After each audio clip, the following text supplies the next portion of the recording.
Yeah. How many? I give you that. I don't think We're low. Yeah.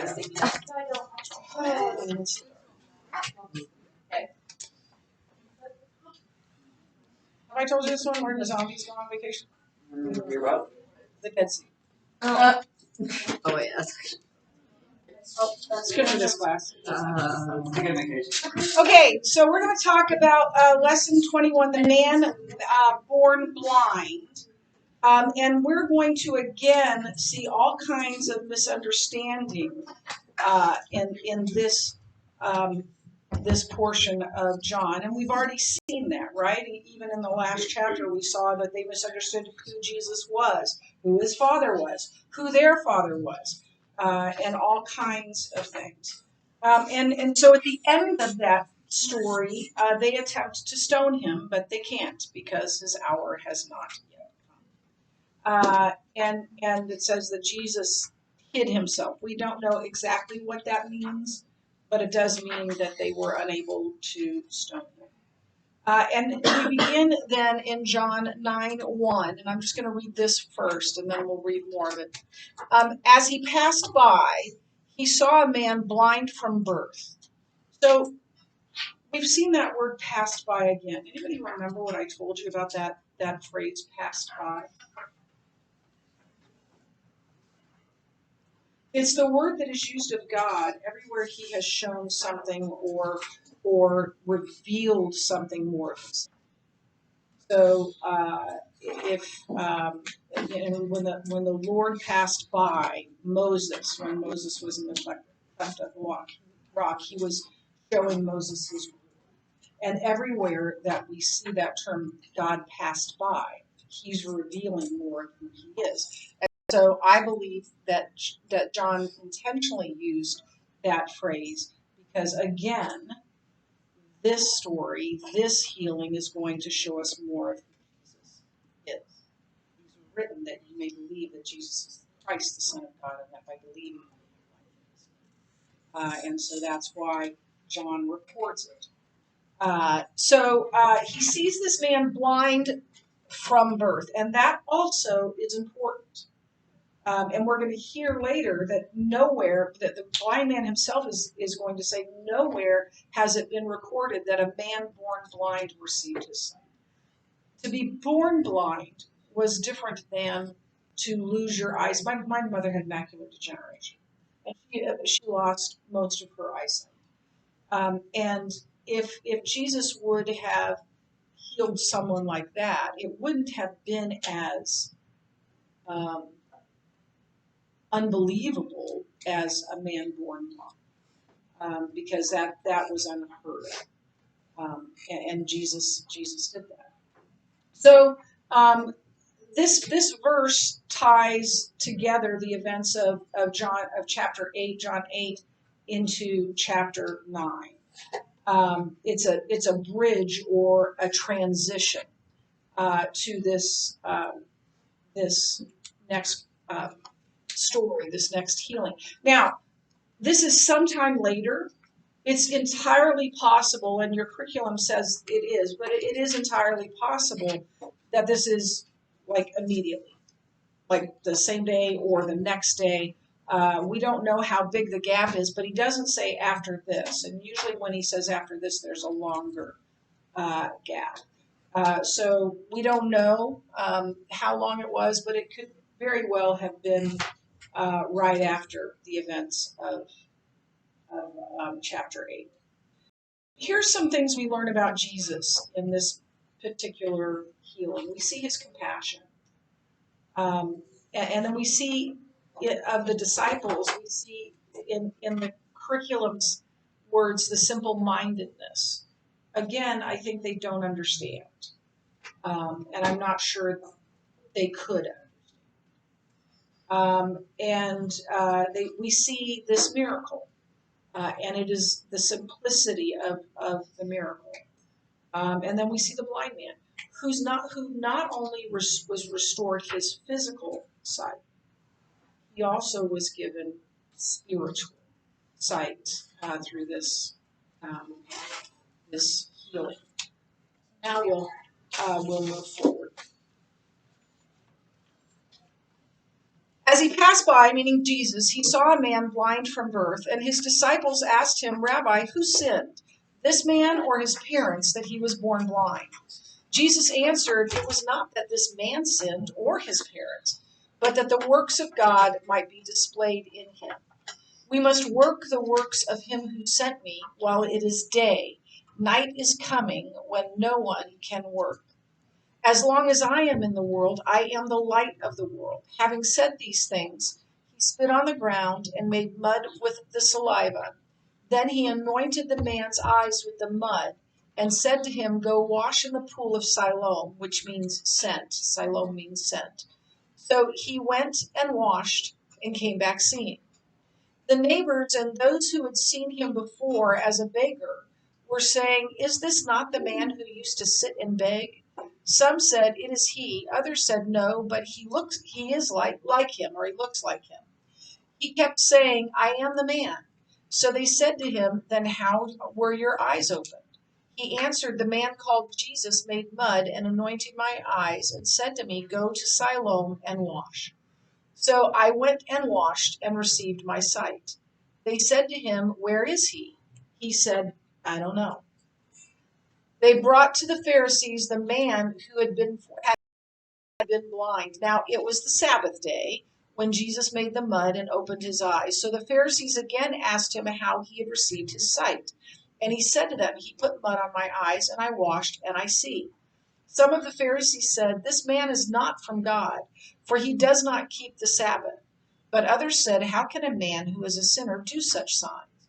And there was a division among them. So they said again to the blind man, what do you say about him, since he has opened your eyes? He said, he is a prophet. So we see a more detailed or more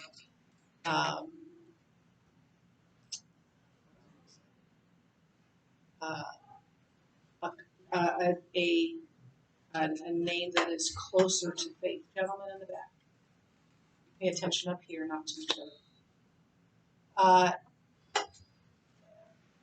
The Jews did not. Wait a minute. Yeah, I already did that right. Yeah. So the Jews did not believe that he had been blind and had received his sight until they called the parents of the man who had received his sight and asked them, is this your son who you say was born blind?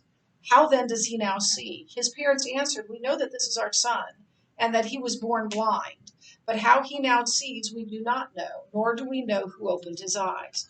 Ask him, he is of age. He will speak for himself. His parents said these things because they feared the Jews, for the Jews had already agreed that if anyone should confess Jesus to be Christ, he was to be put out of the synagogue. Therefore, his parents said, he is of age, ask him. So for the second time, they called the man who had been blind and said to him, give glory to God. Whether he is, we know this man is a sinner. He answered, whether he is a sinner, I do not know. One thing I do know, that though I was blind, now I see. You hear him in there? I once was lost, found, was blind, but now I see. They said to him, what did he do to you? How did he open your eyes? He answered them, I have told you already, and you would not listen. Why do you want to hear it again? Do you also want to become his disciples? And they reviled him, saying, you are his disciple, but we are disciples of Moses. We know that God has spoken to Moses, but as for this man, we do not know where he comes from.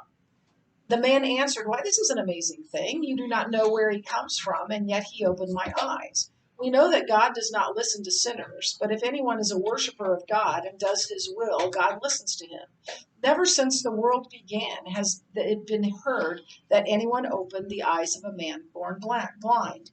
If this man were not from God, he could do nothing.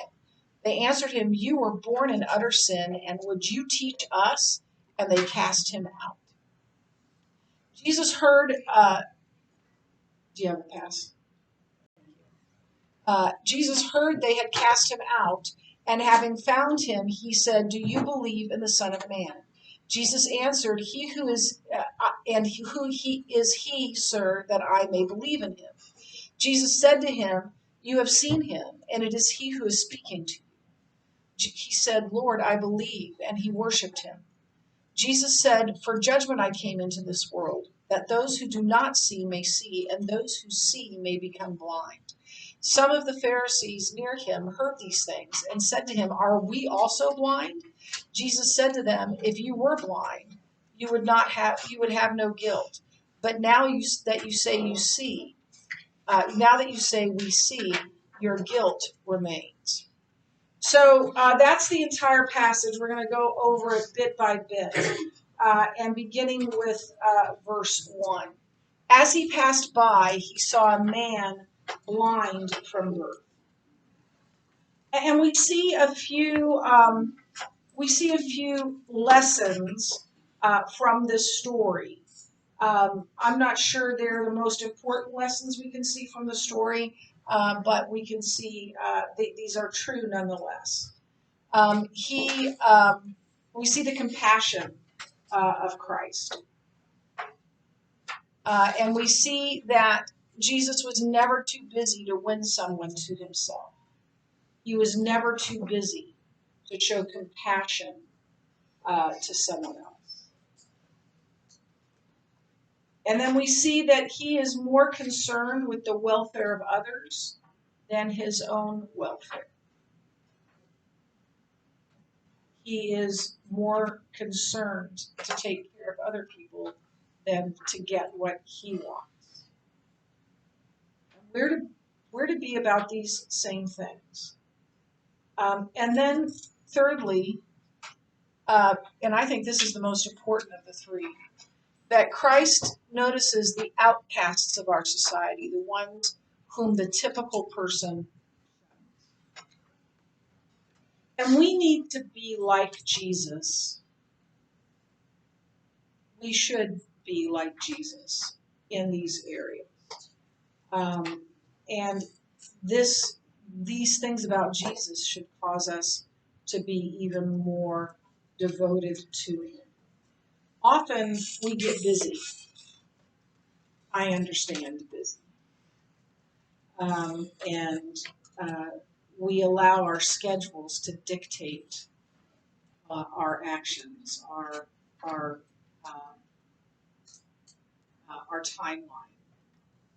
And it's really easy for us to get caught up in our to-do list rather than caring for others, rather than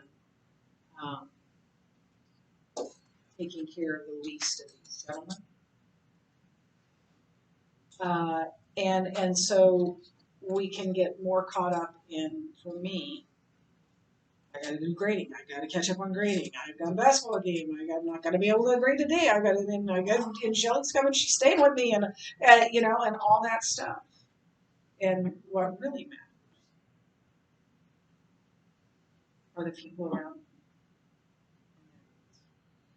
not my needs, not my to-do list. And it is difficult for me because I am task-oriented in a weird way.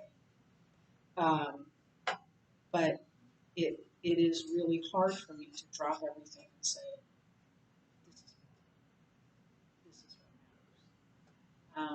matters. And I've tried to get better at that, but it is not easy. And our world tells us to look out for yourself. Get what you need. Get your needs fulfilled before taking care of someone else. And it's easy for us to have that attitude too. But God's economy is completely different. Jesus says, He who seeks his own life will lose it. And he who loses his life for my sake will find it. It's one of the many conundrums, the many statements of Jesus. Ladies in the back.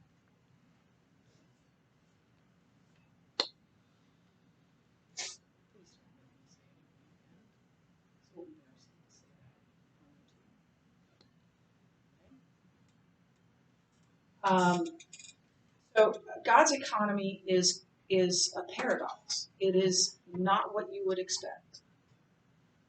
And most people don't see life that way or don't live life that way, even if they give some sort of lip service to caring more for others than yourself.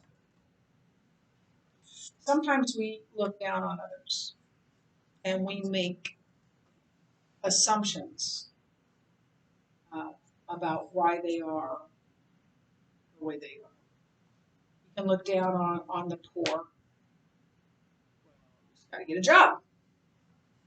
That might not be possible. You just got to work hard. And it's really easy, especially for self-made people that have risen to the top. They think by their own effort.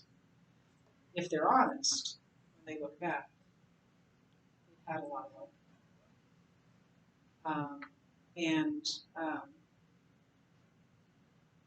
We can look down on those people who are poor or who are caught in sin or don't know Jesus. Look, if someone doesn't know Jesus, they don't know any better to live them the way they live.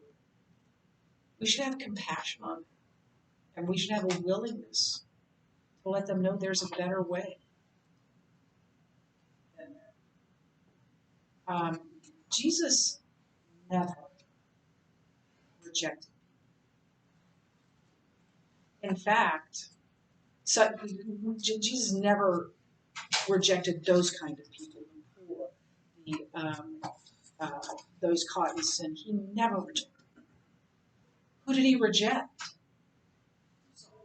The self-righteous religious people, right? The leaders that believed that they were better than everyone else, and they refused to love and care for those who were lost, those who were sick, those who were in prison, those who were destitute. In fact, they believed that it was their own fault. They tell the man that, right? You were born in utter sin. That's why you're blind. We're all born in utter sin. That wasn't why he was blind, and Jesus told them. They said, the disciples assumed, who sinned? His parents or him, that he was born blind. And Jesus says, no. This happens so that that God could be glorified. So the way Jesus treats people should cause us to think, and especially to think about how we treat people. And we're going to talk a little bit more about that. So the next area is the simple-mindedness of the disciples. I don't know if that's the best term. I might put misunderstanding above that. Simple-mindedness is just not a nice term. And it's an old-time kind of word. So again, we see misunderstanding. And his disciples asked him, Rabbi, who sinned, this man or his parents, that he was born blind? Jesus answered, it was not this man sinned or his parents, but that the works of God might be displayed in him. We must work the works of him who sent me while it is day. Night is coming when no one can work. As long as I am in the world, I am the light of the world. So what does he mean that night is coming? What's night? Yeah, when he dies. Night is coming. When he's arrested, and even when he's taken away from them, right? He rises again, but then he leaves. Oddly enough, right after he says, I'll be with you always. And it's going to be hard on them.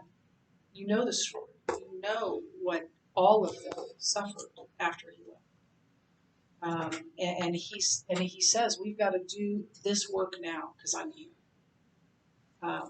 So they don't understand. So here is their error. That physical problems are punishment for sin. Now,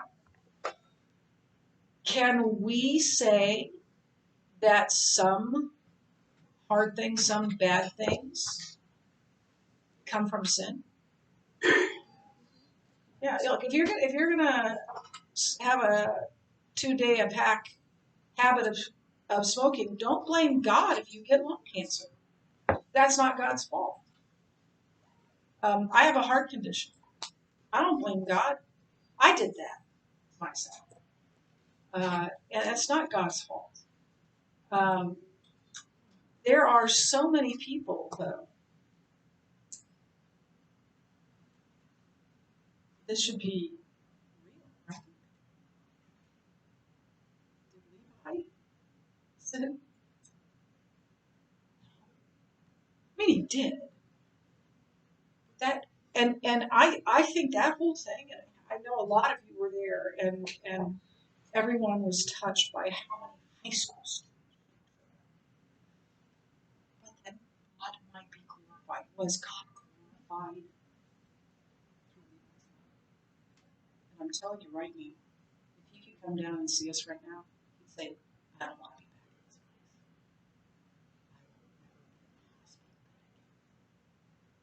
in this place. He is exactly where he wants to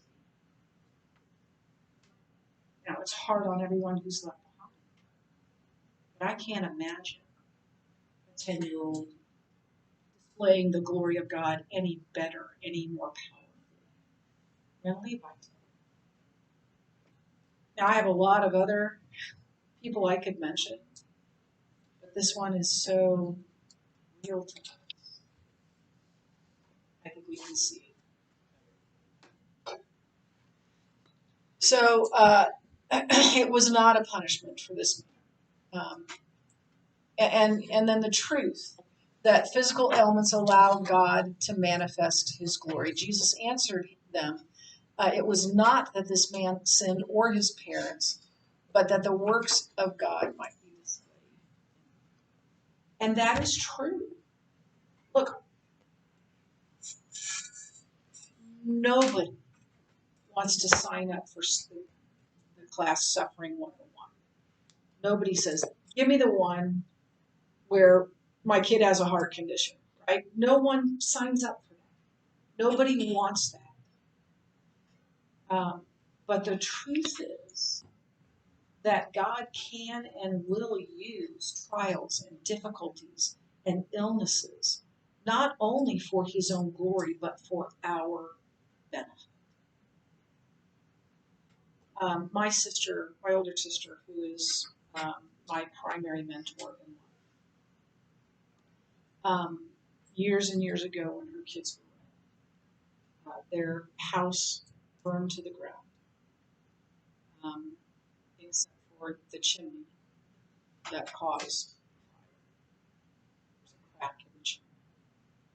And they live out in the country. It took a long time for the ambulance to get there. Not the ambulance, the fire truck to get there. And then they were pouring water on the side that wasn't on fire, hoping they could save that, and that was a mistake. And literally everything went to the ground. Literally, they lost everything except for what was in their cars, because they had too much junk and still do in their garage to for the cars to be there, and what they had on their back. And the community just had an outpouring of generosity toward them. And then my mother, one of my mother's friends, had this impromptu fundraiser. A lot of women in Omaha, prominent women in Omaha, that all gave money or stuff or gift cards or whatever for Carrie. Carrie came up for that party. And then she spoke to the ladies after. And here's what she said.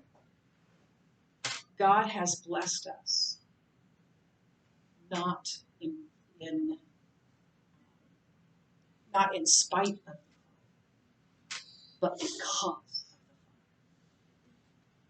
And I thought, how can you say that? That makes no sense to me.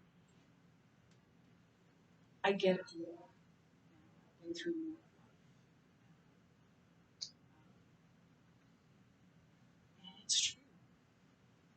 we tend to grow closer to God better and deeper in the hard times and the easy times. And so God can and will use those times for His glory, but also for your benefit. So it tells me to talk to you about some people that died in 1892 that have been through that went through a lot of problems. I don't know if anyone's ever heard of Fanny Crosby, but she's what? Okay, yeah, she was a hymn writer, and you may know she was blind.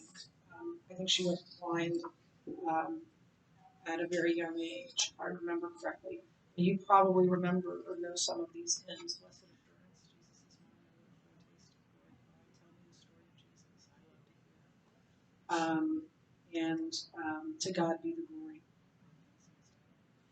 So she, despite her frailty, she brought glory to God. I don't. This is someone that's still living. Anybody heard the story of Johnny Erickson Tata? Johnny Erickson Tata was a teenager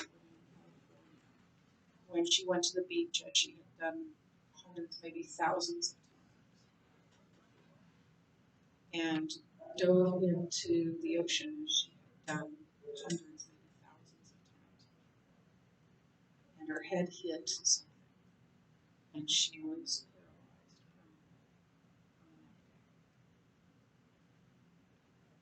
paralyzed. If you get a chance, go on YouTube and Google Johnny Erickson.